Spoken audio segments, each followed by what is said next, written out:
नमस्कार दोस्तों, स्वागत है आपका मेरे आज के नार्सिसिस्ट सीरीज़ के एक और नए वीडियो में।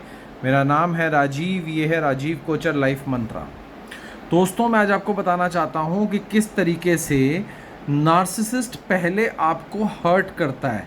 हर्ट कई तरीके से हो सकता है कि मेंटली कर रहा है, फिजिकली कर रहा है, दुख दे रहा है। यानी पहले आपको हर्ट करता है, फिर आपको रुलाता है, फिर आपको रोता हुआ देख के बहुत खुश होता है, बहुत ज़्यादा खुश होता है, उसका मन प्रसन्न हो जाता है। और फिर आपको कहता है कि तुम हर वक्त, हर जगह, हर बात पे चिक चिक और रोना लगाए रखती हो। ये नार्सिसिस्ट का एक ट्रेट होता है।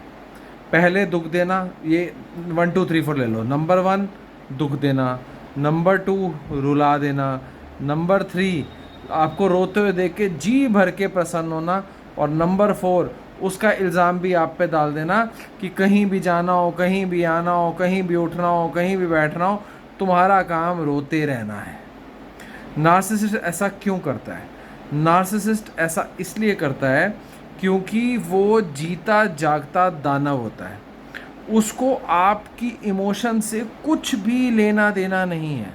आप जितना मर्ज़ी सोचें ये मुझे प्यार करता है, ये मेरा साथ देता है, ऐसा कुछ भी नहीं है। उसको एक नॉट फाइनेंशियल, इमोशनल एक सप्लाई चाहिए होती है आपसे।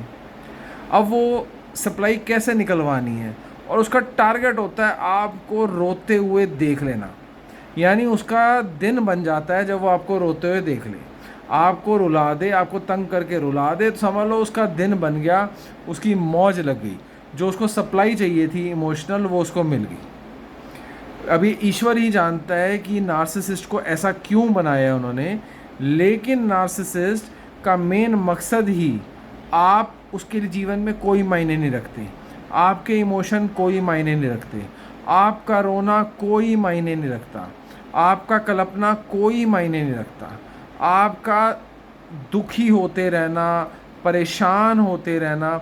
ये जो वर्ड्स मैं बोल रहा हूँ, एक आम पर्सन के लिए, अगर आपको कोई प्यार करता है कोई, उसके लिए ये सोचना भी मुश्किल होता है कि आप ऐसे परेशान हो।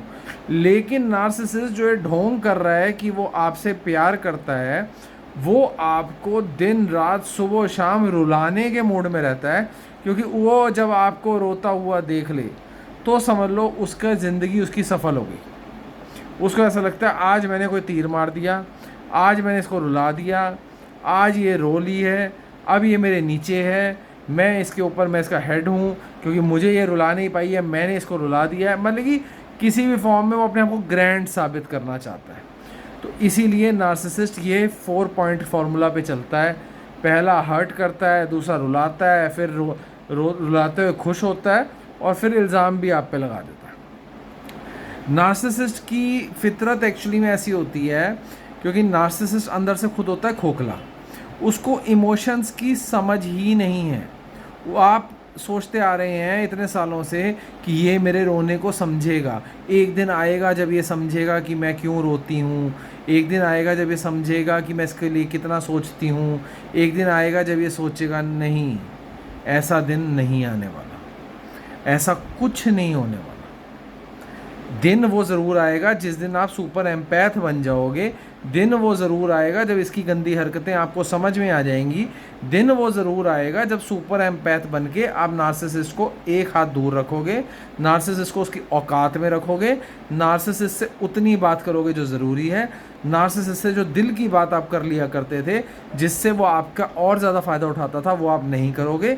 ये सब तो ज़रूर होगा फ्यूचर में जब आप सुपर एम्पैथ बनोगे। लेकिन जब आप आज एम्पैथ हो तो आपकी जो ऐसी तैसी फेर रहा है नार्सिसिस्ट, आपको माँ बहन की गालियाँ दे रहा है नार्सिसिस्ट, आपको इमोशनल आपसे सप्लाई ले रहा है नार्सिसिस्ट, आपकी दुनिया में जग हंसाई करा रहा है नार्सिसिस्ट, आपकी दिन रात सुबह शाम बेइज्जती कर रहा है नार्सिसिस्ट, उसके अंदर आपको लेके कोई इमोशन नहीं।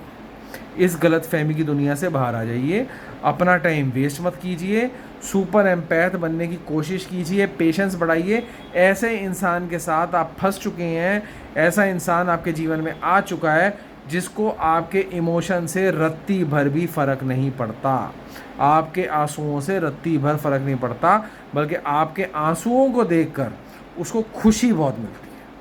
आपके आंसुओं को देखकर उसका दिन बन जाता है, उसकी लॉटरी लग जाती है समझ लो आपके आंसुओं को देखकर।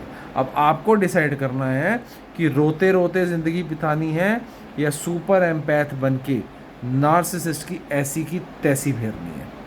सुपर एम्पैथ बनना चाहते हो, पेशेंस बढ़ानी है, डिस्कशन करनी ही पड़ेगी। डिस्कशन से ही आगे बढ़ोगे, डिस्कशन से ही समझ में आएगा कि क्या हो रहा था, क्या करना है, कैसी माइंड गेम खेलनी है। और डिस्कशन जो है ये कई सेशंस की होती हैं, एक सेशन की नहीं होती। नीचे दिए नंबर पे व्हाट्सएप कीजिए, मेरे साथ बुकिंग कीजिए, मैं आपसे फ़ेस टू फेस बात करूँगा। हम लोग डिस्कशंस करेंगे, आपकी सारी मन की बातें जो आज तक दबी हुई थी वो सब सुनेंगे, सुनकर उसका मंथन करेंगे, डिस्कशन करेंगे। डिस्कशन सबसे मेन चीज़ है एम्पैथ के लिए। अगर एम्पैथ किसी से भी डिस्कशन कर लेता है तो एम्पैथ अपने पैर पे कुल्हाड़ी मार लेता है, क्योंकि सामने वाला फ्लाइंग मंकी भी हो सकता है, सब नार्सिसिस्ट भी हो सकता है। एम्पैथ को बात करनी होती है किसी भरोसे वाले बंदे से, न्यूट्रल बंदे से, जिसका आपकी लाइफ में एज अ एडवाइज़र काम हो, जो आपकी बात को सुने, आपकी बात समझे, आपकी बात का मंथन करे और आपके साथ हर चीज़ की सलाह करे। तो नीचे दिए नंबर पे व्हाट्सएप कीजिए और मेरे साथ मीटिंग बुक कीजिए। आज के इस वीडियो में मैंने आपको समझाया कि आपके आंसुओं की नार्सिसिस्ट की नज़र में ज़ीरो वैल्यू है, आपके रोने की ज़ीरो वैल्यू है, आपके कलपने की ज़ीरो वैल्यू है। तो असली बात समझिए, आगे बढ़िए और नार्सिसिस्ट को उसकी औकात दिखाइए। ध्यान रखिए।